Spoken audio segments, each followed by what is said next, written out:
তারা জয় বাংলা করে দিল ৭১ নিয়া, তার যে জনসমর্থন বাড়ছে এটা মনে হয় সে জানে না, সে আত্মবিশ্বাসী হইতে পারে নাই। গেদা পোলা দেখেন না, গেদা পোলা নিজের পাদে নিজেই ভয় পায়। ওই জামাত নিজের জনপ্রিয়তায় নিজেই ভয় পায়।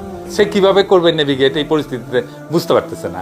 একবার সন্তোষ শর্মারে আনে, আরেকবার বিএনপির সাথে অ্যালায়েন্স করতে যায়, একবার রোজার আগে নির্বাচন চায়, আরেকবার ইন্ডিয়ার সাথে বসে কথা বলে, একবার সংস্কারে পরে নির্বাচন চায়। এক্স্যাক্টলি কি চাই সেটা স্পষ্ট না।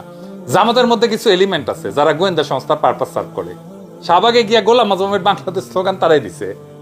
জামাত জিন্দেগিতে পার্সোনালিটি কাল্টের রাজনীতি করে নাই, এই স্লোগান জিন্দেগিতে দেয় নাই। গোলাম আজমের বাংলাদেশের স্লোগান তারা জিন্দেগিতে দেয়। কে দিল তাইলে? তার মধ্যে থেকে কারা দিছে, কারা কে শিখাইছে তাহলে? এটা জামাতের টিচিং না, এটা কে শিখাইছে তাহলে? ইন্ডিয়া শিখে দিছে কয়েকজন রে। আবার তারা মনে করে ইলেকশনে জেতার জন্য যে টাকা দরকার সেটা তাদের নাই। যাই হোক, এটা পরে আরো বিস্তারিত আলাপ করবো নি। এবারে আসেন একটু বিএনপির ভুলে আসি।